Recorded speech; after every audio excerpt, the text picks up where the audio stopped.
O Conselho Nacional de Justiça, CNJ, decidiu, nesta terça-feira, suspender a juíza do Tribunal de Justiça de Minas Gerais, TJMG, Flávia Grilo por causa de suas postagens em redes sociais. O motivo foi a falta de respeito às instituições e ao cargo que ocupa, além de supostas tentativas de auxiliar um blogueiro bolsonarista que teve a prisão decretada pelo Supremo Tribunal Federal, STF.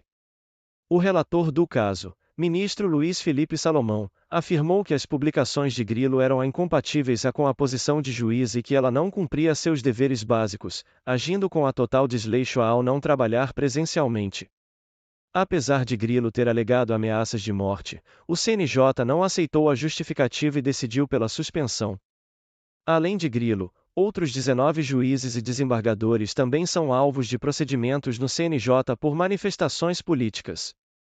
A presidente do CNJ e do STF, ministra Rosa Weber, falou a respeito ao Conselho, mas a decisão de suspender Grilo foi mantida. O caso de Flávia Grilo é mais um exemplo de como as postagens em redes sociais podem ter consequências graves para aqueles que ocupam cargos públicos. A juíza foi punida por fazer críticas a ministros do STF, a uma decisão da Justiça Eleitoral e por divulgar um canal do blogueiro Alan dos Santos, além de outras manifestações consideradas inadequadas. O Supremo Tribunal Federal, STF, decidiu nesta sexta-feira, 19, que não é mais competente para julgar um pedido de investigação contra o ex-presidente Jair Bolsonaro por suposto uso de imagens de armas em suas redes sociais. O ministro Luiz Fux, relator do caso, determinou o declínio da competência da Corte e a remessa dos autos à Justiça Eleitoral do Distrito Federal. A ação foi protocolada em novembro do ano passado, quando Bolsonaro ainda estava no cargo, e tramitava em segredo de justiça. No entanto, com a saída de Bolsonaro da presidência, o ministro Fux ressaltou que ele perdeu o foro privilegiado que tinha no STF. A decisão de Fux foi seguida por outros ministros do STF, que começaram a enviar para a primeira instância diversos casos envolvendo Bolsonaro. Ao todo, 11 ações já deixaram a corte, sendo a maioria pedidos de investigação contra o ex-presidente. Além disso, Bolsonaro ainda é alvo no STF de 5 inquéritos e 2 ações penais, que também podem deixar o tribunal. O presidente Lula, em seu discurso na Bahia, criticou o fato de seu antecessor, Jair Bolsonaro, ter se escondido nos Estados Unidos durante a cerimônia de posse.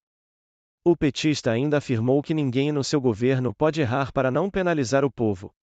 Além disso, o presidente anunciou a retomada de obras de 186,7 mil moradias em todo o país, com a inclusão da locação social, a possibilidade de aquisição de moradia usada e a inclusão de famílias em situação de rua. O Minha Casa, Minha Vida também terá faixa 1, com renda mensal de até R$ 2.640, e a meta é contratar, até 2026, 2 milhões de moradias.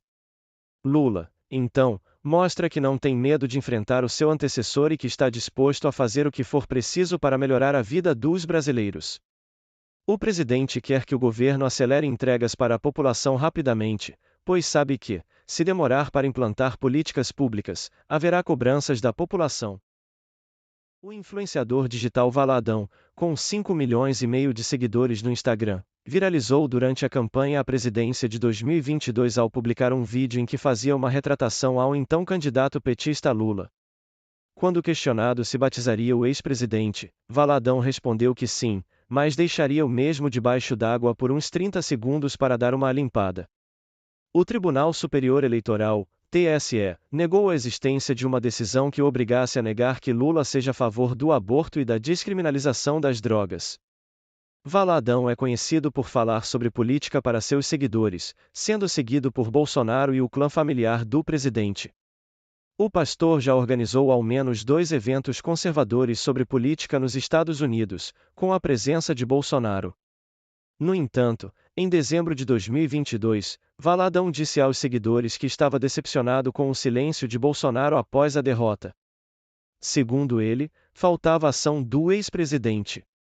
O influenciador afirmou que defende a ideologia de direita e é completamente contra o ideal do PT e da esquerda, e que sua decepção não tem nada a ver com Bolsonaro. A pesquisa da Quaes mostra que a maioria da população brasileira, 94%, rejeita a depredação ocorrida na Praça dos Três Poderes no 8 de janeiro, com apenas 4% se declarando favoráveis. Entre os eleitores de Bolsonaro no segundo turno, 80% acreditam que o ex-presidente não teve nada a ver com os ataques, enquanto 13% viram uma conexão entre o discurso dele e a destruição.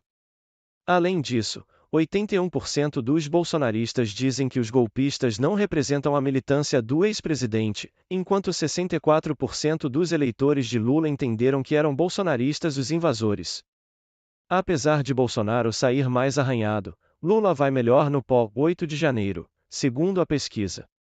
72% dos entrevistados acreditam que o petista saiu mais forte após o episódio, enquanto só 14% o veem mais fraco. Além disso, 54% dos entrevistados acreditam que o objetivo dos ataques era tirar Lula do poder à força, enquanto que 40% acreditam que foi apenas um protesto contra o novo governo. Os resultados da Quaes se aproximam dos captados pelo Datafolha em pesquisa feita por telefone entre 10 e 11 de janeiro, onde 93% se disseram contrários aos ataques ocorridos na capital federal, taxa que baixa para 86% entre os eleitores que declaram ter votado em Bolsonaro no segundo turno. A pesquisa foi contratada pelo Banco Genial e entrevistou presencialmente 2.016 pessoas maiores de 16 anos, entre 10 e 13 de fevereiro, em 120 municípios. Apesar de a maioria da população brasileira rejeitar a depredação ocorrida na Praça dos Três Poderes, a estratégia de descolar o ex-presidente Bolsonaro da ação criminosa parece ter dado certo para a base bolsonarista. Entre os eleitores de Bolsonaro, 80% acreditam que o ex-presidente não teve nada a ver com os ataques, enquanto 81% dos bolsonaristas dizem que os golpistas não representam a militância do ex-presidente. Por outro lado, Lula saiu mais forte após o episódio, segundo a pesquisa, com 54% dos entrevistados acreditando que o objetivo dos ataques era tirar Lula do poder à força. A CNJ está investigando 20 juízes por supostamente terem violado os deveres funcionais ao se envolver em campanhas políticas e disseminar fake news nas redes sociais. Parte dos profissionais já recebeu sanções, como o bloqueio de contas nas redes sociais. Entre os casos, está o da juíza mineira Ludmila de Oliveira, que foi alvo de uma ação disciplinar por ter feito publicações com tom depreciativo sobre decisões do STF e da Justiça Eleitoral, e o do desembargador Marcelo Lima Burratem, do Tribunal de Justiça do Rio, que responde a uma sindicância por ter feito diversas postagens que sugeriam engajamento político-partidário em prol de um candidato ou desabono a outro. Entre os casos, está o da desembargadora Maria do Carmo Cardoso, do Tribunal Regional Federal da Primeira Região, TRF-1, que fez uma publicação elogiando manifestações antidemocráticas realizadas na porta de unidades militares. O presidente do Senado, Rodrigo Pacheco, PSD-MG, afirmou nesta terça-feira, 14, que é legítimo discutir mandatos para ministros do STF, Supremo Tribunal Federal, e o alcance de decisões monocráticas, ao invés de ficar aquela insanidade de ficar atacando a figura, a pessoa do ministro a do Supremo. Pacheco disse que a própria limitação de competência do STF é muito palatável. Você discutir alcance de decisão monocrática de ministro do STF ou de qualquer ministro de Tribunal Superior é uma discussão honesta. O limite do prazo de vista em processos judiciais é uma discussão também honesta. A própria limitação da competência do STF é uma discussão muito palatável, disse. Pacheco fez essas declarações diante da ofensiva da candidatura do senador Rogério Marinho, PLRN, contra o STF e o ministro Alexandre de Moraes. O presidente do Senado disse que essas discussões são possíveis e ocorrem em outros países, e que é melhor discutir isso no parlamento do que atacar a figura do ministro. Atualmente, os ministros do Supremo não têm mandato, mas são obrigados a se aposentar aos 75 anos. Eles são indicados pelo Presidente da República, sabatinados pela CCJ, Comissão de Constituição e Justiça, do Senado Federal e aprovados pelo plenário da Casa. Pacheco vem acenando com a possibilidade de discutir o funcionamento do STF, e já disse que já conversou com ministros da Corte sobre isso.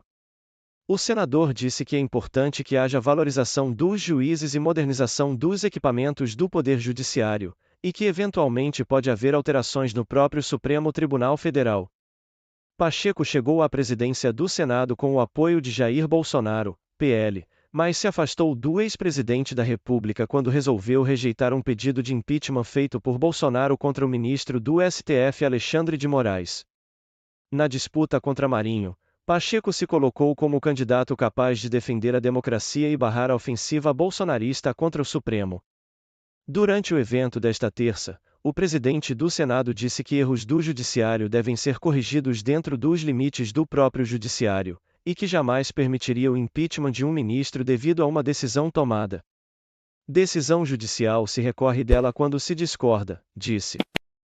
Quando se fala de impeachment de ministro do STF como se isso fosse uma solução para todos os males, eu afirmo isso não é solução para todos os males.